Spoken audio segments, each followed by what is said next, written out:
Интернет ищет дома, инвалиды, алкаши, аппараты, ломбарды, подвалы, гаражи. Мне автомат бы, я бы пострелил тут души.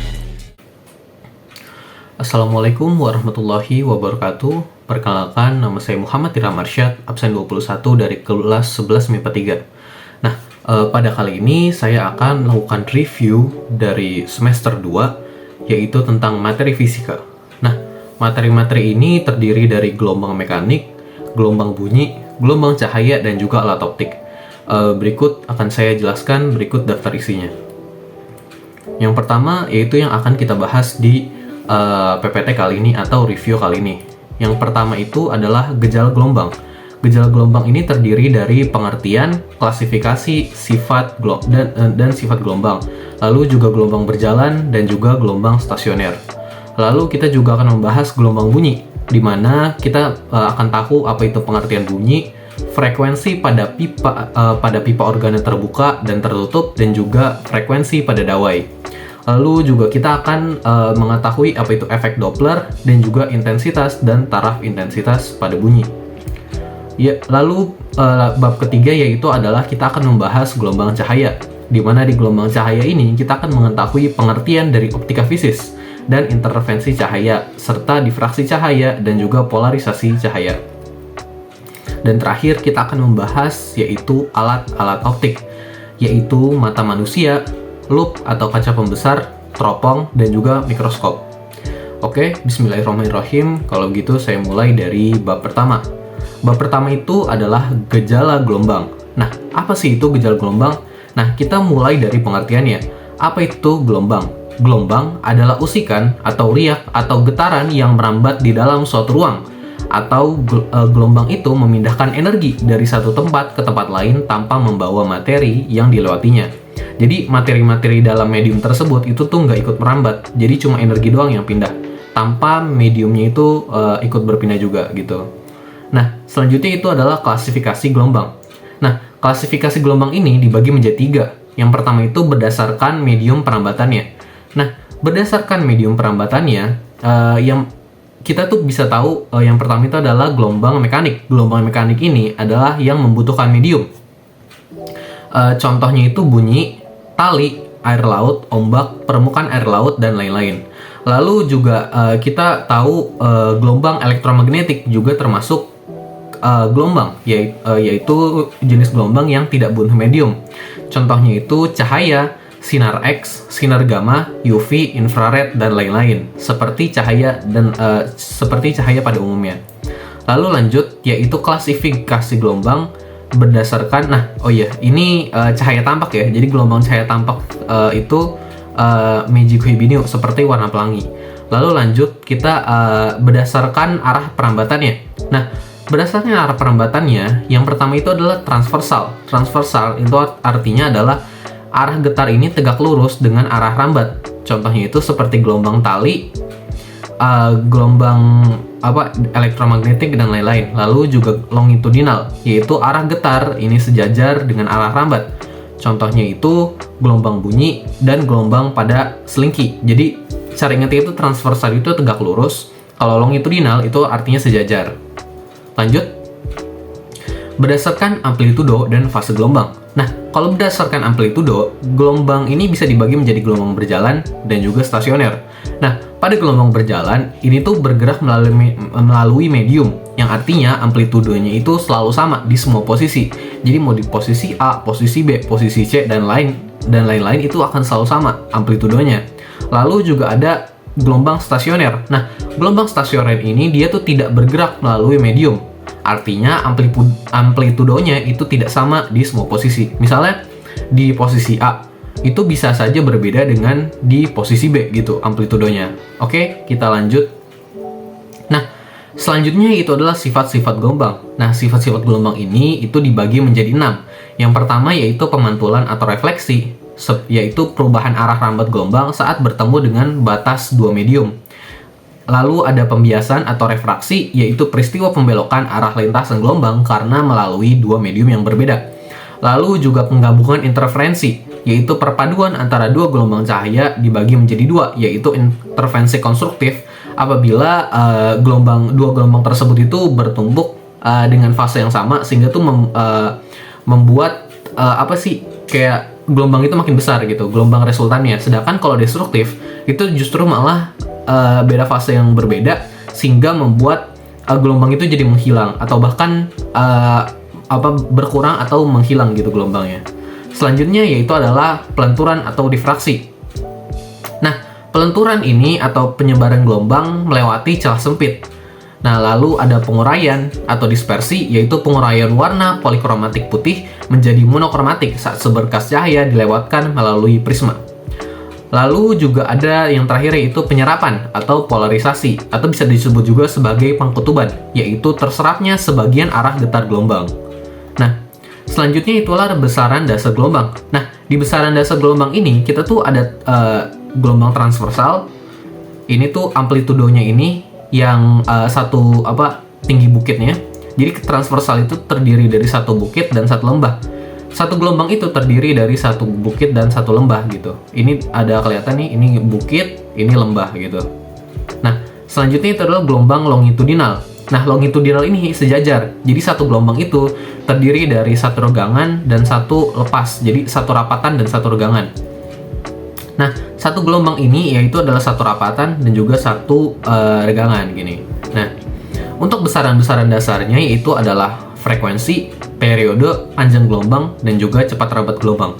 Di sini saya nggak akan bahas begitu spesifik ya, soal ini udah pernah dipelajari. Jadi di sini saya akan memberikan rumus singkatnya aja mengenai besaran dasar pada gelombang. Nah, frekuensi ini itu tuh maksudnya kayak banyak gelombang yang terjadi dalam satu detik. Nah, kalau periode itu berapa lama satu gelombang itu berapa lama waktu yang dibutuhkan untuk menjalankan satu gelombang. Nah, terus kalau panjang gelombang itu total panjangnya dibagi total jumlah gelombang S/N gitu. Jadi total dari panjangnya dibagi total gelombangnya. Jadi biar kita bisa tahu panjang gelombangnya. Dan terakhir itu adalah cepat rambat gelombang. Di sini tuh biar kita bisa tahu berapa cepat sih gelombang itu berjalan. Nah, oke, kita lanjut. Yang selanjutnya yaitu adalah gelombang berjalan. Nah, karena kita tadi udah bahas gelombang mekanik, selanjutnya adalah gelombang berjalan. Nah, gelombang berjalan ini adalah gelombang yang memiliki amplitudo tetap. Seperti yang saya bilang tadi, ini artinya itu dia tuh melalui gelombang dan mengalami getaran harmonik dengan amplitudo tetap. Nah, gimana sih maksudnya? Nah, amplitudo gelombang berjalan ini tuh maksudnya ketika dia berjalan, dia tuh amplitudo tetap. Jadi di posisi P sini, di sisi sini, ini tuh selalu sama amplitudonya. Nah, persamaan umumnya itu adalah plus minus A sin omega T plus minus Kx. Nah, di sini plus minusnya apa sih? Nah, kalau kita buat perjanjian, kalau di sini omega T minus Kx artinya dia bergerak ke arah kanan. Saya ulangi, kalau dia ini omega T minus Kx artinya dia bergerak ke kanan. Sedangkan kalau omega T plus Kx artinya dia bergerak ke kiri gitu. Jadi kalau minus bergerak ke kanan, kalau plus bergerak ke kiri. Nah, selanjutnya ini adalah komponen yang supaya kita bisa nyari berapa sih persamaan umum atau persamaan simpangan dari gelombang berjalan. Yang pertama itu adalah omega, satuan itu radian per second. Rumusnya itu 2V per T atau periode. Bisa juga dicari dengan omega sama dengan 2V kali frekuensi. Nah, lalu K itu apa? K itu adalah konstanta. Konstanta ini cara nyarinya itu 2V per panjang gelombang. Jadi dari semua ini, itu tuh bisa kita turunin. Kita bisa nyari panjang gelombang, bisa nyari frekuensi, bisa nyari periode, dan besaran-besaran dasar pada gelombang yang lain. Oke, kita lanjut. Selanjutnya itu adalah gelombang stasioner. Nah, gelombang stasioner ini ada dua, yaitu yang pertama itu gelombang stasioner ujung bebas. Nah, gelombang stasioner ujung bebas ini, lihat, di titik pantulnya ini, dia tuh nggak ada batasannya gitu. Atau dia akan, gelombang datangnya akan terus-menerus berjalan gitu, sampai dia hilang, atau mungkin nggak hilang juga bisa sih sebenarnya. Nah, persamaan umumnya untuk gelombang stasioner ujung bebas yaitu adalah 2A cos Kx sin omega T. Saya ulangi, persamaan simpangannya itu adalah 2A atau amplitudo cos Kx kali sin omega T. Itu untuk gelombang stasioner ujung bebas. Lalu untuk mencari amplitudo superposisi yaitu adalah 2 amplitudo kali cos Kx. Lalu yaitu ada juga gelombang stasioner atau ujung tetap. Nah, kalau gelombang stasioner ujung tetap ini, lihat sini di ujungnya ini dia tuh ada pengikatnya. Jadi tuh di sini tuh langsung berhenti gitu.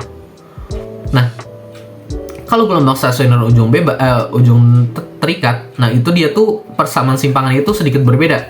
Di sini itu Y kali sin Kx kali cos omega T. Dengan amplitudenya, amplitudo superposisi itu 2 amplitudo kali sin Kx. Nah, apa sih yang berbeda? Kalau di sini omega T-nya itu berikatan dengan sin. Kalau di sini omega T-nya itu berikatan dengan cos. Jadi kalau bebas itu omega T berikatan dengan sin, kalau terikat omega T berikatan dengan cos. Nah, di sini juga ada cara cepat untuk mencari simpul dan juga perut. Nah, simpul ini apaan sih? Nah, simpul itu tuh jadi antara pertemuan dari dua gelombang, bisa dilihat di sini. Nah, simpul ini tuh yang ini, yang sejajar dengan titik Y sama dengan 0 gitu. Ya bisa dibilang gitulah. Terus kalau perut itu titik tertinggi ya, atau bisa disebut amplitudo. Jadi kalau perut itu amplitudo, titik tertinggi. Kalau simpul itu justru malah titik terendahnya gitu. Nah, untuk simpul dari ujung terikat itu adalah jarak dari N. Jarak N maksudnya jarak dari pusat ke simpul keberapa gitu, sama dengan N-1 per 2 kali lambda. Nah, ini X ini jarak dari ujung pantul ya, yang dari paling kanan ini. Ini nanti kalian bisa kalian juga bisa lihat sendiri. Lalu selanjutnya yaitu adalah sudut fase dan juga fase. Nah, di sini saya akan membahas secara singkat aja ya. Nah, sudut fase itu adalah delta P sama dengan 2V kali waktu per periode dikurang X atau jarak dibagi lambda atau panjang gelombang. Nah, dengan fasenya itu adalah T per periode dikurang jarak per lambda gitu. Nah, untuk nyari beda fase atau di beda fase yang sama ataupun berbeda, kalau untuk yang sama itu rumusnya itu omega X atau jarak total selisih jarak dibagi lambda. Sedangkan kalau yang berbeda yaitu adalah selisih waktu dibagi periode. Nah, di sini juga ada mencari fase yaitu omega P dibagi 2V. Ini cara cepatnya. Oke, kita lanjut. Selanjutnya adalah gelombang bunyi. Nah, apa sih itu gelombang bunyi? Gelombang bunyi kita mulai dari pengertiannya. Pengertian gelombang bunyi. Gelombang bunyi termasuk gelombang mekanik karena membutuhkan medium untuk merambat dan juga bisa di zat padat, cair ataupun gas gitu. Jadi gelombang bunyi itu termasuk gelombang mekanik dan juga butuh medium untuk merambat. Jadi nggak bisa di ruang hampa. Itu kenapa kalau di ruang angkasa itu tuh kita nggak bisa mendengar suara ataupun bunyi. Lalu gelombang bunyi ini merupakan gelombang longitudinal atau bisa dibilang sejajar. Jadi arah getarnya ini sejajar atau searah dengan arah rambatnya. Oke, kita lanjut. Nah, ini tuh yang biasa kita dengar ya. Jadi misalkan ada speaker nih, dia bakal ngeluarin suara, nih itu bakal kedengaran di telinga kita karena dia merambat melalui udara gitu. Nah, selanjutnya itu adalah klasifikasi gelombang. Klasifikasi gelombang itu yang pertama itu adalah infrasonik atau di bawah 20 Hz. Audiosonik 20 hingga 20.000 Hz dan juga ultrasonik di atas 20.000 Hz. Nah, untuk manusia sendiri itu dia tuh jarak pendengaran itu dari 20 hingga 20.000 Hz. Kalau kurang dari itu atau lebih dari itu, kemungkinan besar manusia itu tidak bisa mendengar suara. Nah, ini tuh ada ilustrasinya. Di sini tuh manusia ada di sini, terus di sini juga yang ultrasonik kayak kelelawar, lumba-lumba gitu, atau mungkin cutter atau mesin polish gitu, polishing. Nah, terus juga ada infrasonik atau di bawah 20 Hz. Selanjutnya itu sifat-sifat gelombang bunyi. Nah, sifat gelombang bunyi itu ada 4, yaitu pemantulan, pembiasan, pelenturan, dan juga penggabungan. Pemantulan atau refleksi, ketika bunyi ini merambat melalui mediumnya, maka bunyi akan dipantulkan apabila mengenai permukaan yang keras. Contohnya itu kayak getaran atau gema. Jadi misalkan kalian kayak teriak, wah gitu di gua atau mungkin di ruangan yang luas lah, di aula. Nah, itu kan kayak kedengeran kayak ada pantulan-pantulan gitu ya. Nah, itu tuh bisa contoh dari refleksi. Lalu juga ada pembiasan atau refraksi. Ketika ada bunyi yang melewati dua medium perambatan yang berbeda, misalnya air dan udara, maka bunyi tersebut akan dibiaskan atau dibelokkan. Maksudnya gimana? Misalkan kayak gini nih. Kalian tenggelam gitu, terus teriak dari bawah air. Nah, otomatis kalau di atas udara itu otomatis nggak terdengar karena tuh dibelokkan, jadi kayak mengecil gitulah suaranya. Nah, terus pelenturan atau difraksi. Nah, sifat difraksi atau pelenturan ini berlaku apabila ada bunyi yang melewati celah sempit, maka bunyi tersebut dapat dilenturkan. Contohnya gimana? Misalkan kayak ada dua orang yang berbicara lewat di gang kecil gitu. Nah, kalian itu tetap bisa dengar di luarnya. Lalu ada juga yaitu adalah penggabungan atau interferensi. Interferensi atau perpaduan ini terjadi apabila ada dua bunyi yang saling padu gitu. Jadi akan berbenturan gitu. Sama kayak tadi ada yang konstruktif dan juga ada yang destruktif. Oke, kita lanjut. Nah, di sini kita akan bahas cepat rambat gelombang bunyi pada medium. Nah, cepat rambat gelombang bunyi ini nilainya ini bervariasi. Hal ini tergantung dari medium rambatnya. Secara umum, cara menghitung cepat rambat bunyi adalah sebagai berikut. Nah, ini persamaan umumnya. Kecepatan sama dengan akar dari modulus Young dibagi rho atau modulus Bulk dibagi rho akar kuadrat, atau juga konstanta Laplace dikali tetapan di udara dikali suhu dalam Kelvin dan dibagi mr atau massa molekul relatif.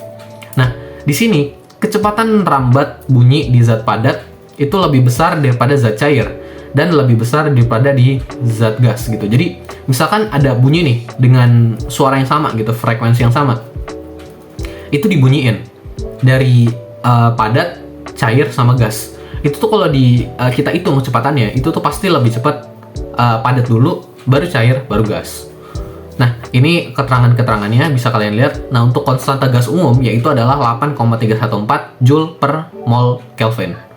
Nah, selanjutnya itu adalah cepat rambat pada dawai. Nah, cepat rambat pada dawai ini kita bisa tahu dari percobaan Melde. Percobaan Melde tuh apa sih? Percobaan Melde ini maksudnya adalah ketika jadi di sini tuh ada sumber getar. Di sini tuh bisa jadi alat vibrator atau yang menghasilkan getar dengan elektromagnetik. Nah, terus disalurin dengan tali yang dihubungkan dengan katrol. Lalu kita buat cari tegangan talinya dengan beban. Nah, di sini nanti dia akan bergetar gitu. Di sini nanti kita bisa lihat panjangnya dan juga bisa beratnya, dan juga kita bisa ngitung kecepatan rambatnya. Nah, rumus cepat rambatnya itu ini. Akar dari F dibagi konstanta, atau juga akar dari gaya dikali panjang tali dawai ya, yang ini dibagi massa. Ini massa tali. Atau juga bisa juga di akar dari gaya dibagi rho dikali luas penampang tali atau dawai gitu. Nah, oke, kita lanjut. Selanjutnya ini adalah sumber bunyi gelombang. Nah, sumber bunyi gelombang ini itu tuh ada 3, yaitu dawai, pipa organa terbuka, dan tertutup. Cara bedain itu adalah ada 3 pembanding di sini saya buat, yaitu cepat rambat, yaitu berdasarkan percobaan Melde, yaitu cepat kalau dawai itu berdasarkan percobaan Melde, alat musik yaitu alat musik petik atau gesek seperti biola, gitar, dan lain-lain. Terus juga dawai ini, prinsip sumber ini kedua ujungnya terikat. Lalu pipa organa terbuka. Nah, kalau pipa organa terbuka ini cepat rambatnya itu dia ada di udara. Contoh alat musik itu yang tiup seperti trompet, seruling, dan lain-lain. Dan juga prinsip sumber ini kedua ujungnya bebas. Nanti kita bahas ini apa sih maksudnya kedua ujung terikat, kedua ujung bebas, dan lain-lain. Nah, lalu juga pipa organa tertutup dengan cepat rambat di udara. Dan contoh alat musik itu alat musik pukul seperti drum, ketipung, gendang, dan lain-lain. Dan juga prinsip sumber bunyinya itu adalah satu ujung bebas dan satu ujung terikat. Kita bahas yang pertama, yaitu frekuensi pada dawai, yang ini ya, yang kedua ujung terikat. Nah, di sini bisa lihat nih, ini kan ujungnya terikat dua-duanya. Nah, di sini nada dasar itu adalah frekuensi dasar. Nada harmonik pertama itu tuh dia tuh setengah, panjangnya itu setengah dari panjang gelombang. Nah, rumusnya itu 1/2 kali V per L, kecepatan dibagi panjang. Nah, Sama untuk nada kedua, ini tuh L sama dengan 2/2 kali lambda, atau bisa V bagi L. Nah, ini maksudnya gimana sih? Maksudnya jadi, kalau frekuensi nada dasar atau pertama, dia tuh 0 plus 1. Nah, di sini saya kasih juga rumusnya. Nah, sini adalah rumus dari yang ini buat nyari panjang gelombang dan juga frekuensi pada dawai, yaitu 2L per N plus 1 untuk panjang gelombangnya. Nah, dan juga Fn atau N plus 1 dibagi 2L dikali V. Nah, yang ini N ini maksudnya adalah nada. Jadi nada 1, nada atas kedua, nada atas ketiga gitu. Dan juga untuk simpulnya, untuk simpul pada dawai ini kan ada 2 ya, ada 1, ada 2. Kalau untuk yang nada dasar pertama. Terus kalau perutnya itu kan cuma ada 1 nih. Gitu. Ngerti ya? Sama kayak tadi pokoknya. Buat nyari simpul atau perut. Oke, kita lanjut. Yang selanjutnya itu adalah frekuensi pada pipa organ terbuka atau POB. Nah, di sini tuh bedanya apa? Kalau di sini kan bebas nih. Lihat. Di ujung-ujung ini bebas, kedua ujung bebas gitu. Nah, nada dasarnya atau nada harmonik pertama atau nada atas pertama yaitu adalah nada dasarnya itu, kalau yang pertama ini kan 1/2 sama kayak tadi sebenarnya sih. Kalau buat nyari panjangnya itu setengah panjang gelombang.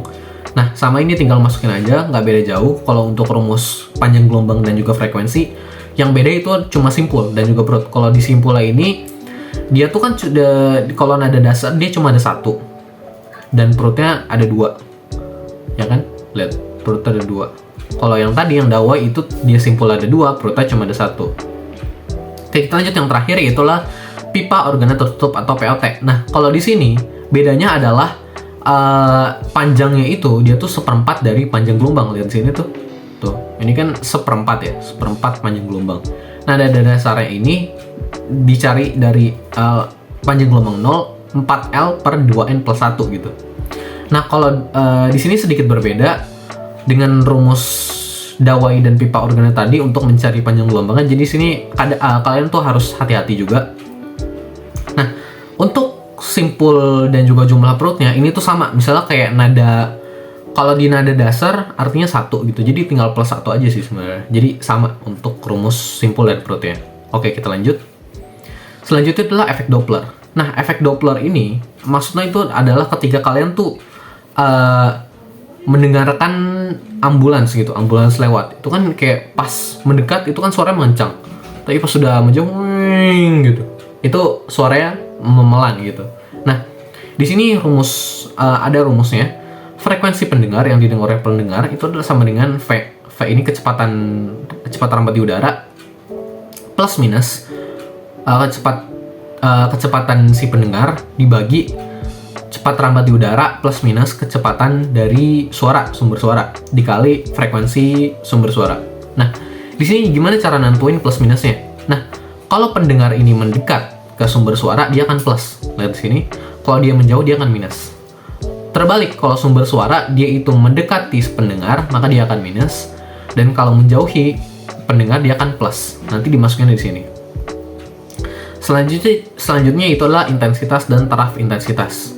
Nah, untuk intensitas ini adalah P dibagi A atau daya dibagi luas penampang. Nah, untuk taraf intensitas ini adalah 10 log I per I0, di mana I ini I0 ini adalah 10 pangkat min 12. Nah, di sini untuk yang sumber bunyi identik, rumusnya seperti ini. Dan juga yang sumber pada jarak yang berbeda seperti ini. Ini bisa catat ya, supaya mempercepat waktu. Lanjut ke optika fisis. Nah, di optika fisis ini kita akan membahas apa sih itu gelombang cahaya.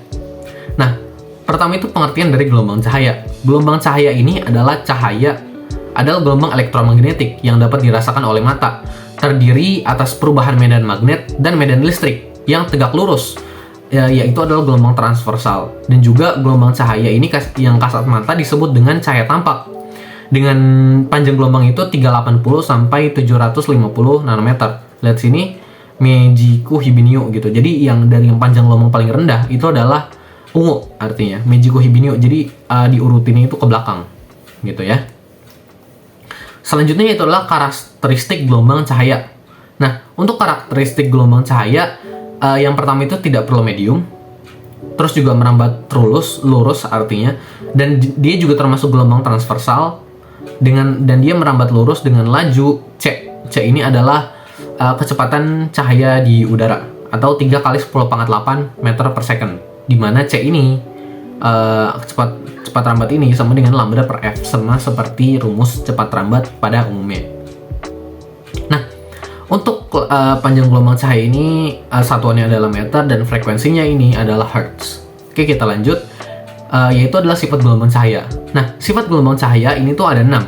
Beda sama gelombang bunyi tadi kan cuma 4. Nah, kalau di gelombang cahaya ini adalah pemantulan atau refleksi, pembiasan atau refraksi, penguraian atau difraksi, pelenturan atau difraksi, penguraian atau dispersi, dan juga penggabungan atau interferensi, dan terakhir yaitu pengkutuban atau polarisasi. Nah, kalau pemantulan atau refleksi ini tuh ketika cahaya merambat melalui benda lalu dipantulkan mengenai permukaan benda keras. Jadi misalnya kalian melihat kaca nih. Nah, itu tuh sudut pandang itu kayak kalian tuh kayak ngelihat diri sendiri gitu. Jadi memantulkan gitu. Nah, selanjutnya itu adalah pembiasan atau refraksi.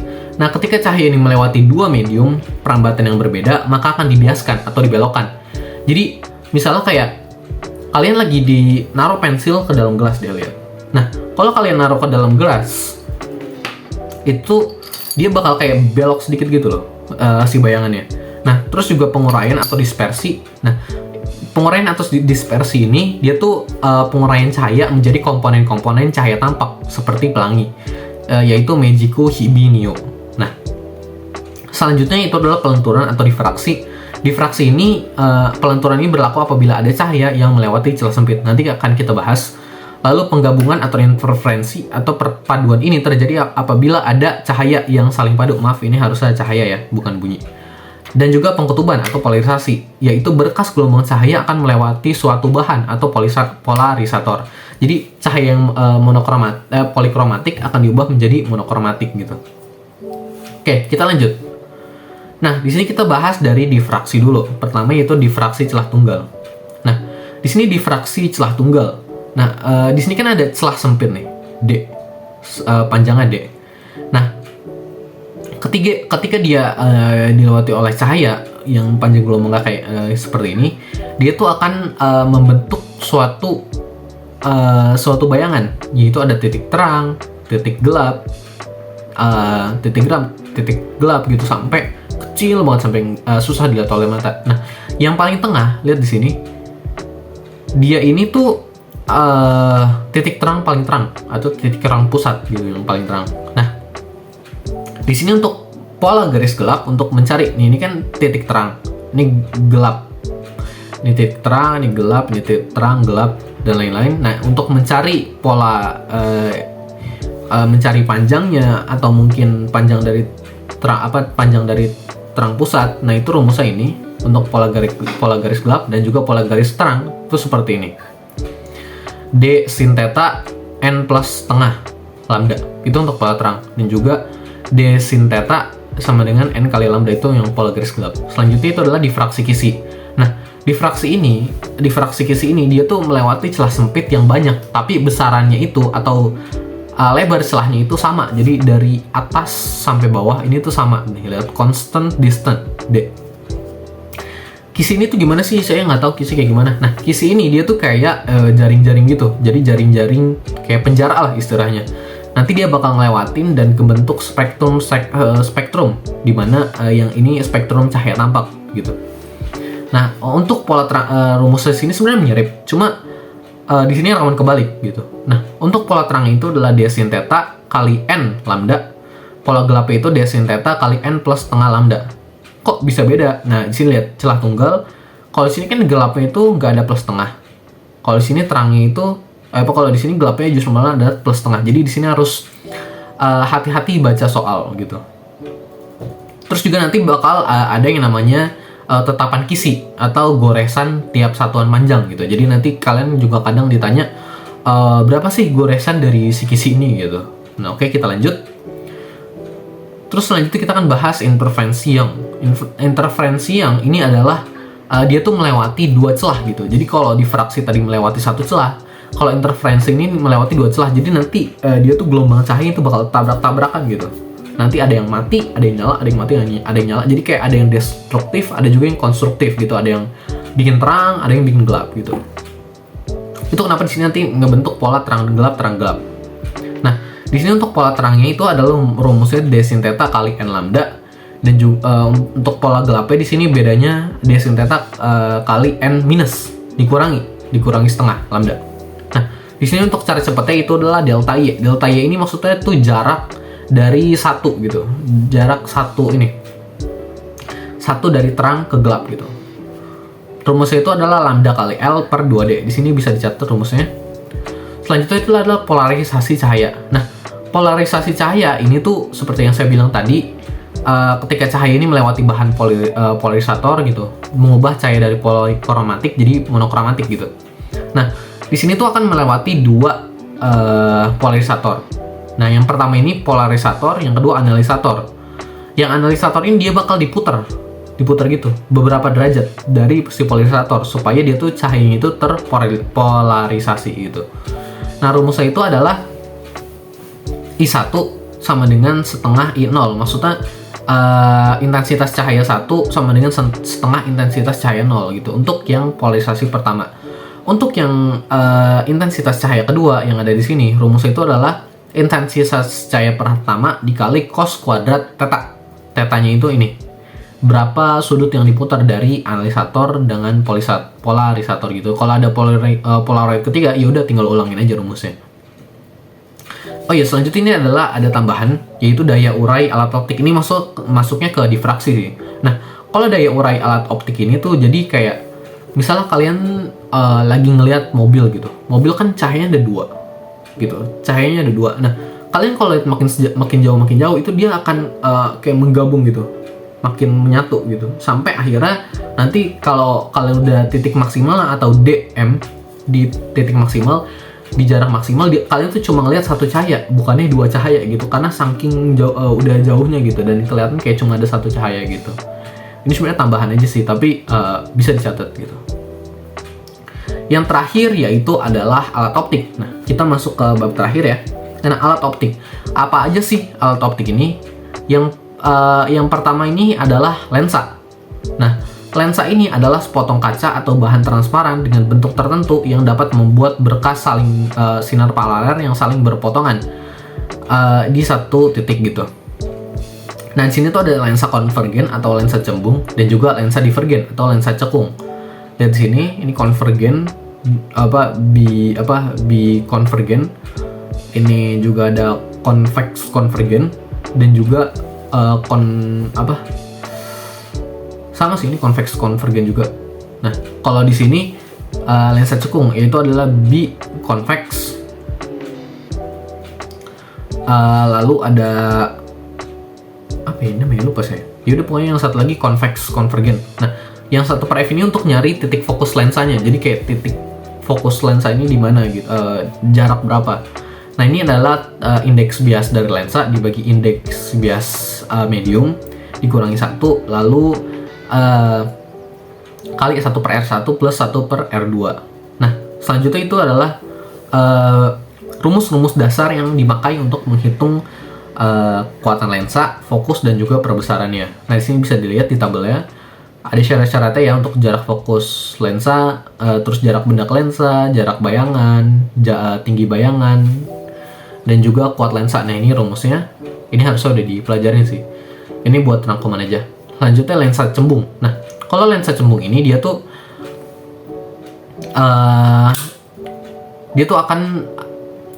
ada tiga syarat gitu. 3 syarat di mana sinar ini akan dibelokkan gitu. Nah, yang pertama itu kalau sinar sejajar dengan sumbu utama, maka dia akan dibiaskan melalui titik fokus gitu. Lihat nih, yang pertama. Lalu yang kedua itu kalau sinar ini melalui titik fokus, dia dibiaskan dia akan sejajar dengan sumbu utama. Lihat, ini titik fokus, melalui titik fokus, dibiaskan sejajar sumbu utama gitu. Ini sumbu utama yang tengah. Lalu kalau ada yang melalui fokus, kalau yang ada melalui pusat optik, maka dia akan diteruskan. Lihat nih, yang lewat tengah, tuh, ini diterusin gitu. Jadi nggak ada dibelokin gitu maksudnya. Terus juga ada lensa cekung atau lensa minus, yaitu adalah sinar yang sejajar dengan sumbu utama. Dia akan dibelokkan seolah-olah berasal dari fokus. Lihat. Nih. Ketika lurus dia belokinnya ke atas gitu. Seolah-olah dari fokus. Selanjutnya adalah sinar yang menuju fokus. Kalau sinar yang menuju fokus, lihat ke sini. Dia akan dibiaskan sejajar dengan sumbu utama. Lalu sinar yang melalui pusat optik,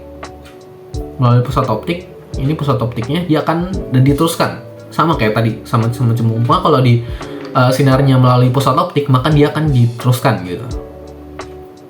Nah, selanjutnya nih adalah mata. Mata ini tuh alat optik paling canggih, ya paling canggih di dunia ini tuh. Wah, masya Allah keren banget deh. Pokoknya mata manusia itu udah, kalau udah normal mah, wah syukur-syukur itu udah alat optik paling canggih gitu. Jadi bisa menebal, menipis sendiri gitu memipihnya. Nah, di sini ada dua gambar. Di sini tuh kalau mata normal, ketika dia tidak berakomodasi atau melihatnya jauh, dia tuh akan memipih, lensanya akan memipih, dan titik jauhnya itu infinite atau tidak terbatas. Jadi kalau mata kalian normal, itu kalian bisa melihat dengan jarak yang sejauh apapun. Jadi kalau nggak kelihatan, itu bukan karena mata kalian rusak atau apa, mata kalian cacat atau apa, itu karena bendanya aja yang terlalu kecil, jadi nggak bisa dilihat. Selanjutnya adalah gambar yang B. Ini ketika berakomodasi maksimum atau ketika otot mata tuh sedang bekerja keras gitu. Nah, ini ketika melihat benda dengan jarak dekat gitu. Nah, jarak dekat ini otot kalian itu akan mencembung atau mengeras gitu. Titik dekat itu normal manusia pada umumnya itu adalah 25 cm gitu, jarak normalnya. Nah, peristiwa mencembung dan memipihnya lensa mata ini disebut akomodasi. Nah, ini dilakukan oleh otot silaris. Dan juga daya akomodasi mata, ini maksudnya adalah kemampuan otot untuk mencembung dan memipihkan lensa mata. Selanjutnya yang kita bahas yaitu adalah cacat pada mata. Yang pertama ini adalah cacat hipermetropi atau rambut dekat. Nah, pada rambut dekat ini, orang itu jadi nggak bisa melihat benda-benda yang ada dekat gitu. Nah, biasanya rambut dekat ini terjadi pada orang-orang yang sudah tua gitu. Jadi, misalnya kalian ngeliat benda dekat gitu, ini apaan sih, buram banget, nggak bisa dibaca. Itu kenapa kayak yang rambut dekat ini biasa kayak dijauhin gitu loh, kayak boomer gitu lah. Ya, enggak sih, bukan boomer sih, ya Allah, astagfirullah. Ya, kayak gitulah. Nah, untuk biar mata normal lagi itu membutuhkan lensa cembung atau lensa plus. Jadi supaya dia itu dibalikin ke titik retina, karena kalau rambut dekat dia tuh matanya itu bayangannya jatuh di belakang retina gitu. Nah, bayangan terbentuk ini di belakang retina, titik jauhnya infinity. Jadi kalau rambut dekat dia tuh tetap bisa ngeliat yang jauh gitu. Jadi dari jauh, benda yang jauh itu masih kelihatan. Cuma kalau udah deket gitu, deket kurang dari 25, ini bakal susah gitu ngeliatnya. Nah, ini ditolongnya dengan lensa cembung atau lensa konvergen atau lensa positif. Nah, di sini rumusnya itu adalah P sama dengan 100 cm per S dikurang 100 cm per titik dekat. Nah, ini S-nya ini maksudnya SN gitu ya. SN ini kan sama dengan 25. Jadi kayak 100 bagi 25 ini sama dengan 4. Ini cara cepatnya. Tapi kadang juga ada juga sih jarak bendanya itu 30 atau mungkin 27 gitu. Jadi untuk rumus ini saya saranin buat lihat soal kembali gitu. Selanjutnya adalah rambut jauh atau miopi.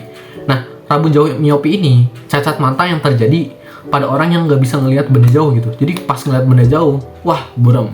Sama sih kayak saya. Saya ini pakai kacamata masuknya rambut jauh, jadi saya nggak bisa ngelihat jauh. Tapi kalau ngelihat dekat itu masih normal, alhamdulillah. Nah, dia tuh buat ngebantunya itu adalah lensa cekung atau lensa divergen. Nah, titik dekatnya ini adalah 25 cm. Jadi kalau ngeliat dekat masih bisa, ngeliat jauh kagak bisa karena buram. Nah, rumusnya ini untuk mencari kekuatan lensanya yang tepat gitu untuk mata yaitu adalah minus 100 cm dibagi titik jauhnya. Maksudnya titik jauh ini berapa sih titik terjauh dari mata kalian gitu. Oke, kita lanjut. Selanjutnya yaitu adalah loop atau kaca pembesar. Nah, loop atau kaca pembesar ini adalah salah satu alat optik di mana lensa positif atau cembung yang digunakan untuk melihat benda-benda kecil. Nah, ketika benda diletakkan pada ruang satu loop. Nah, kalau bendanya ada di ruang satu loop, artinya bayangannya di mana? Betul banget, ada di ruang 4. Nah, di sini Di sini bisa dilihat gimana cara proses bayangannya itu. Nah, di sini bendanya di sini nih. Bendanya itu ada di depan lensa gitu. Nah, dengan dideketin ke lensa cembung itu akan seolah membesar gitu. Jadi bayangan itu nyata tegak diperbesar gitu. Atau mayat tegak diperbesar ya. Pokoknya tegak diperbesar deh. Dan juga perbesaran linear itu adalah S aksen per S. Ini sama kayak mencari perbesaran lensa pada umumnya. Dan untuk perbesaran angular ini adalah PP per S atau titik dekat dibagi S. Kemudian untuk akomodasi maksimum atau perbesaran max okuler, perbesarannya itu di SN. SN ini jarak dekat, PP ini jarak dekat dibagi fokus okuler plus 1. Terus untuk akomodasi maksimum adalah perbesaran minimum sama dengan SN atau jarak dekat dibagi FOK atau fokus okuler gitu. Nah, selanjutnya adalah mikroskop. Nah, mikroskop ini adalah alat optik yang menggunakan dua lensa konvergen atau lensa cembung. Nah, lensa ini tuh ada lensa objektif dan juga lensa okuler.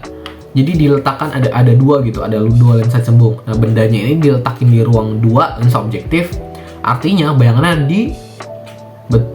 di ruang 3 karena bendanya di ruang 2, artinya bayangannya di ruang 3. Nah, untuk mikroskop ini dia tuh ada dua lensa cembung gitu. Nah, biasanya itu ada di lab penelitian atau di lab penelitian. Ya, biasanya ini buat ngelihat benda yang super kecil. Mikroskop ini tuh ada mikroskop elektrik, manual, ada juga sih yang mikroskop normal sih, ada juga sih. Ya, intinya dia tuh adalah bendanya diperkecil. Bendanya ini dia awalnya kan kecil. Nah, setelah melewati lensa objektif, dia akan melewati fokus gitu, dan juga lensa okulernya dia akan membentuk ketika di mata itu akan memperbesar gitu. Bayangan akhirnya itu terbalik gitu, bayangannya nyata. Nah, bayangan itu maya terbalik diperbesar. Nah, untuk perbesarannya ini yaitu adalah SOB dikali SOK. Jadi kayak MOB dikali MOK. Nah, untuk perbesaran angulernya ketika maksimum yaitu adalah perbesaran sama dengan SOB atau jarak dari lensa objektif, jarak bayangan dibagi jarak benda dari lensa objektif dikali PP, jarak dekat dibagi FOK, jarak fokus okuler plus 1 untuk akomodasi max. Kalau minus nggak usah di plus 1. Gitu aja. Pokoknya intinya kebanyakan lensa gitu deh. Pokoknya kalau yang akomodasi minimum itu nggak usah di plus 1, jadi normal aja. Plus 1 ngilangin. Oke, kita lanjut ke dua terakhir yaitu adalah teropong. Nah, yang pertama ini adalah teropong bintang. Teropong ini adalah alat optik yang biasanya menggunakan dua lensa konvergen atau dua lensa cembung. Sebenarnya nggak beda jauh sih sama mikroskop. Bedanya kalau teropong ini dia tuh biasa dipakai buat ngelihat benda yang super jauh. Jadi kayak buat ngelihat bintang, buat kan kecil tuh, jadi perbesar gitu. Nah, lensa yang dekat dengan benda itu disebut lensa objektif dan lensa yang dekat mata disebut lensa okuler. Nah, kalau di sini bedanya dengan mikroskop, bendanya ini diletakkan di ruang 3. Kalau benda di ruang 3 artinya bayangannya di ruang 2. Betul. Oke. Nah, untuk mata yang tak berakomodasi. Nah, mata yang tak berakomodasi atau minus, perbesarannya itu langsung aja FOB dibagi FOK atau jarak fokus objektif dibagi jarak fokus okuler. Nah, untuk panjang ini maksudnya panjang dari objektif ke okuler ya. Nah, untuk mata berakomodasi maksimum itu ketika kalau tak berakomodasi dia tuh bayangan benda ini tuh ada di FOB sama FOK ini sama gitu. Sedangkan kalau di sini SOK dia itu lebih kecil daripada FOB gitu. Makanya perbesarannya itu adalah FOB per SOK, dan untuk panjang itu adalah FOB plus SOK. Nah, untuk SOK-nya ini minus 25 cm. Selanjutnya terakhir itu adalah teropong bumi. Nah, untuk teropong bumi sendiri ini tuh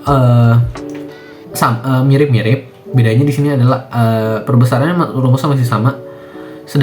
Bedanya ini dia tuh ada tiga lensa, 2 lensa konvergen, satu lagi lensa pembalik. Jadi biar gambar itu dibalik lagi. Nah, maaf bayangannya dibalik lagi. Nah, di sini lensanya ini tuh FOB plus 4 fp ditambah FOK. Nah, untuk mata berakomodasi maksimum itu perbesaran itu adalah FOB, fokus objektif, dibagi SOK atau jarak dari jarak benda ke okuler. Nah, panjangnya ini bedanya tinggal FOB plus 4 fp ditambah SOK. Kalau tadi kan FOK ya. Nah, untuk sifat bayangan di teropong bumi itu adalah maya, tegak, dan diperbesar. Kalau teropong bintang, maya, terbalik, diperbesar. Nah, di sini kenapa tegak? Karena kan dia kan udah dibalik tuh. Dibalik. Jadi kan awal bayangan terbalik, ada pembalik lagi di sini. Lensa pembalik. Jadi tuh dia dibalik lagi. Jadi supaya di mata itu tuh tetap tegak. Dua-duanya tegak sih, tapi bayangannya jadi tegak lah intinya. Nah, sekian materi review fisika dari saya. Kurang lebihnya mohon maaf. Wassalamualaikum warahmatullahi wabarakatuh. Oh ya, terima kasih pada Pak Taufik sudah memberikan kesempatan bagi saya untuk mengerjakan review semester 2 dari fisika ini. Mohon maaf apabila ada perkataan dan perbuatan yang menyinggung. Sekali lagi saya mohon maaf apabila kalimat-kalimat saya ini cukup kurang formal, karena supaya ditargetkan untuk penonton teman-teman juga. Jadi terima kasih, kurang lebihnya mohon maaf. Wassalamualaikum warahmatullahi wabarakatuh. Dadah, assalamualaikum.